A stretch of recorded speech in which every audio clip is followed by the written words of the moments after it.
Well, it's only been a few weeks since Planet Coaster 2 launched, and we've already had 2 hotfixes and the announcement of a pretty substantial update. Now, this was all confirmed during the latest Frontier Unlocked, but I was invited to see all of it in advance. So Frontier, thank you for inviting me.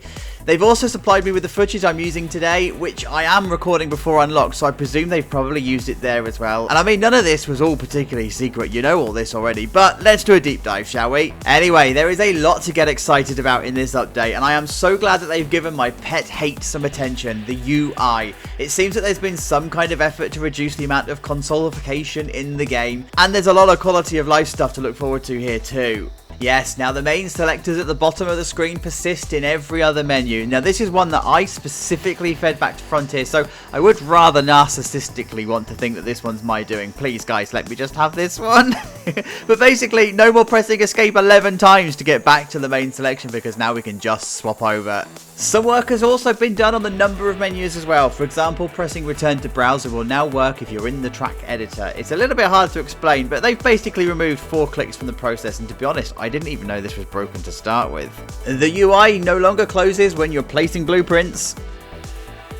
This one has Corvus written all over it because the coaster UI is, for what it seems, completely gone and has been completely replaced with what we're more used to from Planet Coaster 1, at least for the PC anyway. And I had it confirmed after the event, this is also the other ride UIs too. And another one of my bugbears has been fixed, one that really nearly made me rage quit many times because it just adds needless clicks. The colour picker will now persist in places, and you no longer need to select confirm to actually select a colour. Apparently the colours should now also persist across pieces too. We're now going to have better feedback on what sides the entrance and exits are on stations, so for coasters that's quite obvious because of the air gates, but track rides, oh, this was a major complaint I had in the original game. It's going to be fixed. Okay, so before we get on to some really juicy stuff, let's do a quick fire. Here we go. Janitors are no longer going to ignore your bins.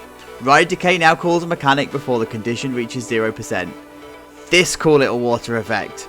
And you can change the weather in Sandbox. Alright, let's go ahead and deep dive some of the more interesting ones then. So, probably the most requested feature here is the ability to have load and unload stations on most coasters. The key here is most coasters. We weren't told which ones, but don't expect them to be all. Now, the way that it works is that you place your 2 stations, one will have the air gates and one won't. You'll then need to place the exit on the exit station. And then on the entry station, you place your entrance, fast pass, and a staff gate. That's because the mechanics deal with the main station. It looks okay, I guess, but I wonder if they've maybe complicated it a little bit too much. I mean, let's just be happy that we've got them in the game to start with, and let's refine it later on, shall we? In a thing I didn't know was a problem, but PC players rejoice, we now have edge scrolling, so point your cursor to the edge and away you go. There's going to be no stopping you. We're also going to have more rebinding options available as well, so including the ability to rebind tilt. We now have glass, and there are varying forms of it, with and without a border. That border is then recolorable. The whole water as windows thing, oh, it was fun whilst it lasted.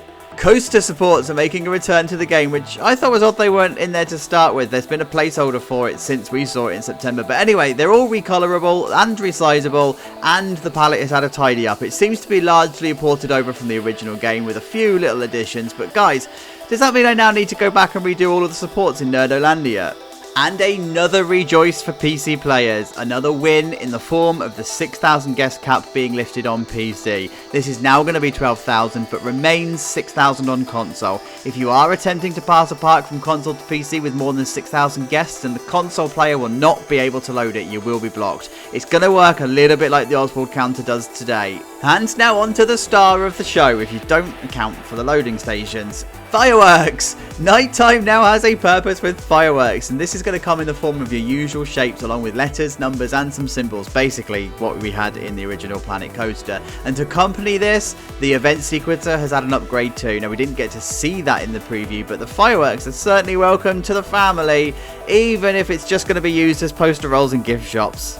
So, what do I think? Decent, right? It's good that Frontier's listening to us with all of these improvements that we're getting. There's some more work to be done, but credit where it's due. Rome wasn't built in a day. Some of this stuff does kind of feel like it should have been in the missing day 1 patch, but none of it is unwelcome. And the stuff that they're introducing for the UI, for me, is the best bit. I've said it before, and I'll say it again. Nothing winds me up more than lost, forgotten, and ignored clicks in an already overly clicky happy path.